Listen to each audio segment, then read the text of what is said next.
प्रकाश जी, देखिए कहा जा सकता है कि अरुणाचल प्रदेश से तो बीजेपी के लिए अच्छी खबर आ ही रही है, क्योंकि यहां पर रुझानों में बीजेपी की सरकार बनती नजर आ रही है।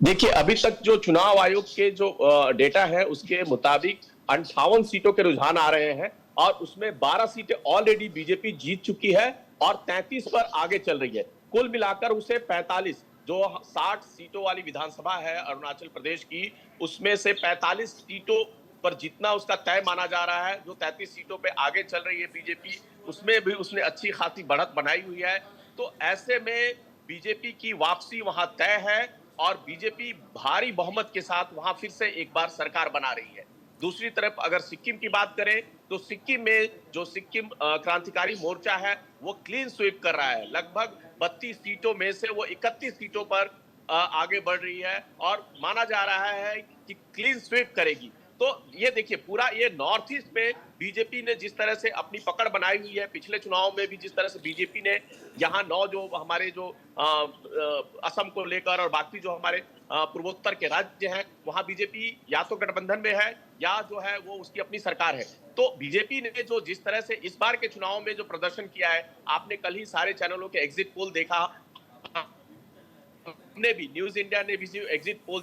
दिखाया है उसमें भी बीजेपी या एनडीए गठबंधन को करीब करीब 380 सीटें मिल रही है। तो इसका असर जो है, देखिए जो जो जो पार्टियां जो केंद्र में जो बड़ी पार्टियां जो देश के मुख्य भाग में जिनकी सरकारें बनती है, जहां बहुत बहुमत जिनको मिलता है, लगभग उसका असर कुछ नॉर्थ ईस्ट के राज्यों पर भी पड़ता है और इसकी छाप आप देख सकते हैं। इससे भी इशारा ले सकते हैं कि मेनलैंड जो हमारा है, उत्तर भारत है, पूर्वी भारत है या दक्षिण भारत है या पश्चिमी भारत है, यहाँ पे क्या होगा। और एग्जिट पोल जो इशारा कर रहे हैं वो अगर सीटों में तब्दील होता है या जिस तरह से अरुणाचल और सिक्किम के जो नतीजे बता रहे हैं उससे ये साफ पता चल रहा है कि हमने जो एग्जिट पोल दिखाया है वो करीब करीब एनडीए सरकार के फिर से सत्ता में वापसी की ओर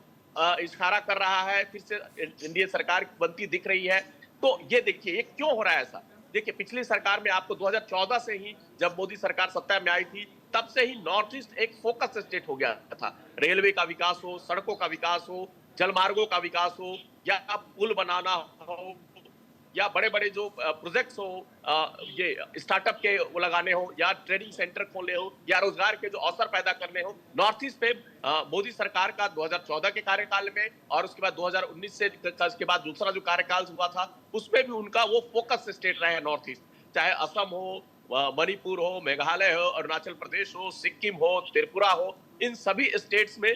जो केंद्र की सरकार है उसका सबसे ज्यादा फोकस रहता है इन स्टेट्स पे ज्यादा से ज्यादा विकास हो, ज्यादा से ज्यादा कामकाज हो। और उसका नतीजा आपके आज जो चुनाव आ रहे हैं विधानसभा चुनाव के, चाहे वो अरुणाचल हो, उसमें वो साफ दिख रहा है कि कैसे बीजेपी क्लीन स्वीप ही मान लीजिए इसको कि 60 में से 45 सीटें वो जीत रही है। एक चीज और समझना चाहेंगे कि अगर हम देखें अरुणाचल प्रदेश की बात कर लें तो विपक्ष ने जैसे यहाँ पर मुद्दा बनाया था, चीन को एक बड़ा मुद्दा बनाया था, लेकिन उसके बावजूद 60 सीटें हैं जिनमें से 10 पर बीजेपी पहले ही निर्विरोध जीत चुकी है। अभी रुझानों में भी हम देख रहे हैं कि बहुमत के करीब पहुंचती जा रही है, यानी विपक्ष का जो एजेंडा अरुणाचल प्रदेश के लिए रहा वो धराशायी हो गया। जी देखिए, मुख्य मुकाबला यहाँ कांग्रेस और बीजेपी में था। इसके अलावा जो आपको पीपुल्स नेशनल पीपुल्स पार्टी थी, पीपीए थी या एनसीपी थी, इनके भी उम्मीदवार हैं, जैसे एनपीईपी के 6 उम्मीदवार या फिर पीपीए के 3 उम्मीदवार या एनसीपी के 3 उम्मीदवार बढ़त बनाए हुए हैं। लेकिन जो जो जिस तरह से विपक्ष ने चीन को मुद्दा बनाया था, आप अरुणाचल की बाउंड्री को समझिए। अरुणाचल जो है, मोदी गए, अमित शाह गए और उन्होंने जो है उसको अपना एक भारत का अभिन्न, अरुणाचल प्रदेश शुरू से ही भारत का अभिन्न रंगा है और अरुणाचल को लेकर कभी भी जो देश के जो प्रधानमंत्री रहे हैं उन्होंने कभी उसके साथ कॉम्प्रोमाइज नहीं किया है। इसलिए अरुणाचल पे जो चीन को लेकर जो कहा, देखिए अरुणाचल का जो मुद्दा है वो राष्ट्र से जुड़ा, जैसे हम कश्मीर को जोड़ के देखते हैं, लद्दाख को या पीओके को जिस तरह से हम अपने स्वाभिमान से जोड़ के देखते हैं, हर भारतीय के स्वाभिमान से जुड़ा हुआ जिस तरह से मुद्दा है कि ये हमारा है, ये भारत का अभिन्न अंग है, वैसे ही अरुणाचल में जो चीन की दावेदारी रही है तवांग वाले इलाके में या फिर जो नाथुला वाला इलाके में, उसको भारत कभी भी जो है स्वीकार नहीं करता है। भारत का मानना है कि अरुणाचल प्रदेश भी भारत का अभिन्न अंग है और वो इसके साथ ही बना रहेगा। और देखिए केंद्र में क्या होता है, जो राजनीति जिस तरह से चीन का मुद्दा वहां क्यों नहीं चला, क्योंकि भारत सरकार चीन को लेकर आपको याद होगा लद्दाख में जो घटना हुई थी 2020 के बाद, जिस तरह से भारत ने कड़ा रुख अपनाया हुआ है चीन को लेकर, जिससे उससे द्विपक्षीय पक्ष जो हमारे रिलेशन है वो बिल्कुल अपने निचले स्तर पर रहे। ऐसे में मुझे नहीं लगता है कि ये बहुत बड़ा वहां मुद्दा बन पाया होगा, और इसीलिए जो बीजेपी का जो इतनी बड़ी बहुमत मिलती दिख रही है।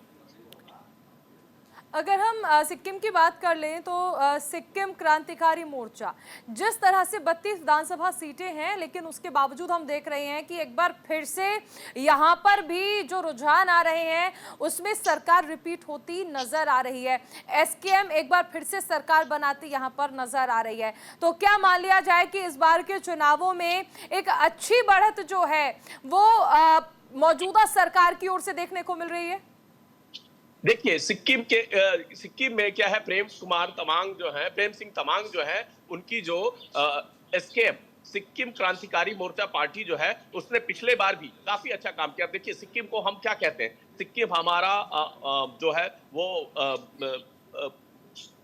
नॉन केमिकल यूज करने वाला स्टेट है। वहां पे जिस तरह से पर्यावरण को लेके कामकाज हुए हैं, जिस तरह से ऑर्गेनिक खेती को लेके कामकाज हुआ है, वो या फिर जिस तरह से प्रकृति के बहुत एक छोटा सुंदर प्रदेश सिक्किम हमारा जो है, वो जिस तरह से वहां पे पिछली सरकार ने काम काज किया है, जितने सारे जीआई टैग सिक्किम को मिले हैं, वहां के कृषि को लेकर, वहां के फलों को लेकर, वहां के सब्जियों को लेकर जिस तरह से पूरे दुनिया में उसकी वाहवाही हुई है, नेचुरली ये काम काज वहां के जो सरकार रही है उनको जाता है। जो हमारे वहां पे ये जो एसकेएम के जो सरकार रही है उनको जाता है, और इसीलिए लोगों ने उन पे भरोसा जताया है। और एक बार फिर से सिक्किम में जो है वो सिक्किम क्रांतिकारी मोर्चा की सरकार, और देखिए 32 सीटें हैं, 32 में से 31 सीटों पर उनकी जीत तय मानी जा रही है। तो ये देखिए कितनी बड़ी जीत है, लगभग सारी की सारी सीटें वो जीत रहे हैं। तो इसलिए ये मानिए कि सिक्किम में भी जो सरकार बन रही है वो भले ही रिपीट कर रही हो, लेकिन उसके भी केंद्र से अच्छे, वो भी जो केंद्र की सरकार से है वो साथ मिलकर वहां काम कर रही है। उसको ये ना मानिए कि वो विपक्ष कांग्रेस या फिर दूसरे जो एनडीए गठबंधन के अलायंस के दल से उनसे उनकी नजदीकी है, वो भी एनडीए सरकार के साथ मिलकर काम कर रही है। और इसी का फायदा ये हो रहा है कि भले ही वो दूसरी पार्टी है, एसकेएम है, बीजेपी नहीं है या उसकी सहयोगी नहीं है, बावजूद इसके वहां पे लोगों ने उसमें भरोसा जताया है फिर से।